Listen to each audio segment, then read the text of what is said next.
gente vai continuar falando de segurança, agora é um assunto que está em destaque no nosso site, o Thales vai continuar para a nossa entrevista.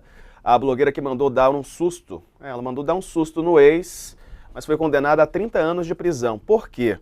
Você lembra a influenciadora digital Isabela Gomes Pereira, essa aí que está aparecendo, conhecida como Isa Gomes, foi condenada pela Justiça de Minas Gerais a 30 anos de prisão por participação na morte do ex-namorado, Leandro Rezende Moraes, em Contagem. O juiz Marco Guimarães disse na sentença publicada na última quinta-feira que o crime foi cometido por motivação torpe. A sentença também destaca que o crime ocorrido em junho de 2022 foi cometido de forma premeditada, com a participação de outras 3 pessoas, o que dificultou que a vítima resistisse. Henrique Francisco Ramos Flores, Simval Júnior Faria e Vitor Gabriel foram condenados a 22 anos e 6 meses de prisão por participação nesse mesmo crime. O advogado Marco Abreu, que representa Isa Gomes, informou que já recorreu da decisão. O UOL não conseguiu localizar a defesa dos outros condenados. Isabela disse durante o interrogatório que havia pedido para os homens apenas darem um susto no ex-namorado por alguns problemas que eles tiveram no relacionamento. Ela afirma que foi agredida e teve dinheiro extorquido pelo homem. A influenciadora digital disse que prometeu R$ 5.000 a cada um dos homens para agredir o ex-namorado, que estava muito drogada quando fez essa requisição. Sobre esse assunto, a gente conversa com a advogada Marcela Ortiz, que está aqui conosco. Prazer recebê-la, Marcela. Bom dia, seja bem-vindo aqui ao UOL News. Um caso chocante, né? De alguém que contrata, teoricamente, na versão dela, né? Pessoas para darem um susto no ex, o ex acaba morto e ela condenada a 22 anos de prisão. Bom dia, Diego, tudo bem? Tudo certo. Prazer falar com você de novo. De fato, esse caso ele é bastante curioso.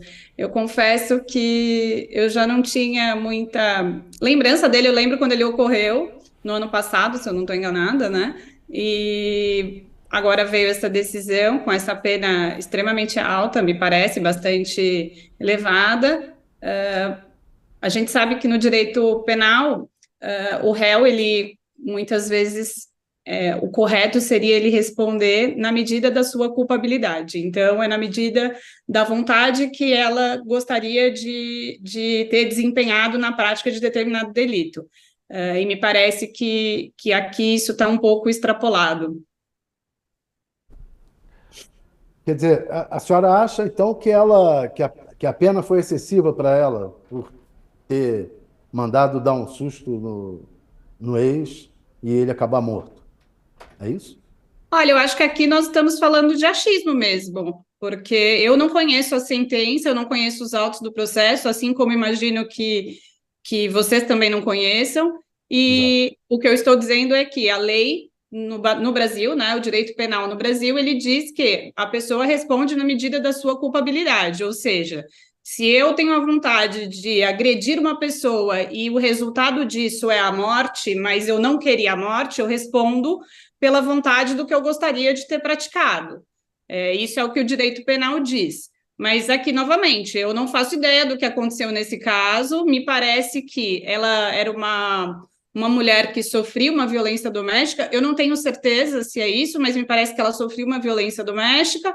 Ela havia sido agredida por ele, encontrou essas pessoas em determinado local e ali, no calor do momento, falou que gostaria de dar um susto no ex. Enfim, adveio o resultado morte, que foi, me parece, a princípio, pior do que o que ela gostaria.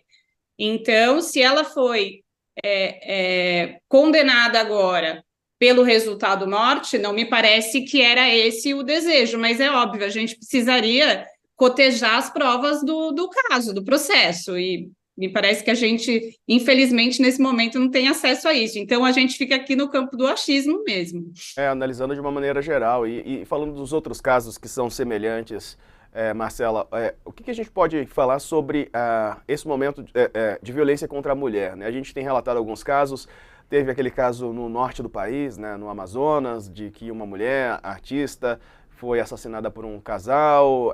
Essa mulher, o caso é de 2022, mas ela disse que era agredida também.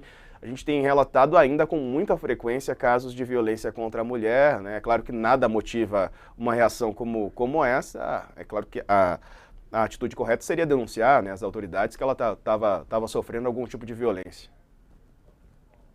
Claro, aqui nós também não estamos compactuando com isso, né? A resposta para uma agressão contra a mulher é sim a busca pelo direito, ir atrás do judiciário para que isso seja de fato cumprido conforme a lei, e não que a gente tome as medidas pelas nossas próprias mãos e a gente busque a justiça, a gente busca aí uma vingança. Não é isso o que o direito permite. A gente tem que ir atrás do judiciário, atrás das autoridades responsáveis para conter esse tipo de violência. E a gente sabe que no Brasil nós estamos diante de um dos maiores países com violência contra a mulher.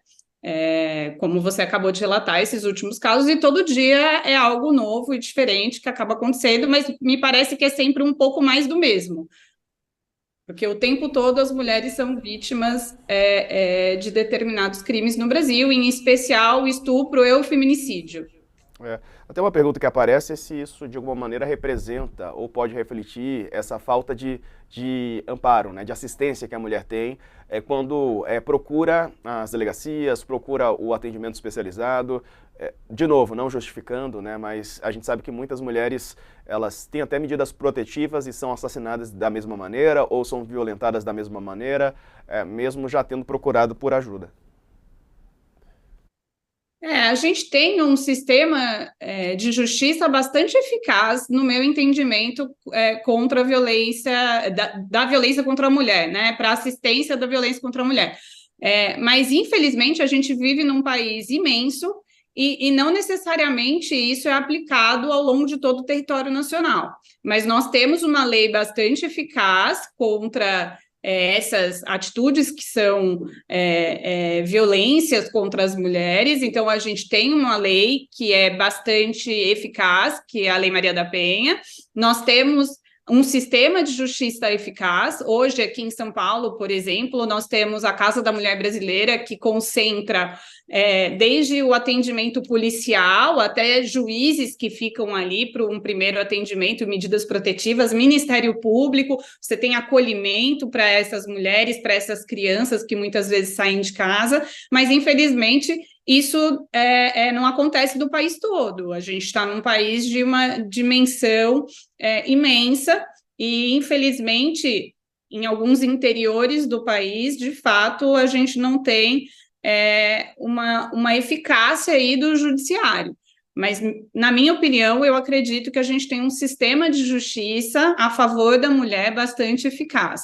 O que a gente precisa melhorar é o acesso dessa mulher a esse sistema de justiça. A gente precisa melhorar não só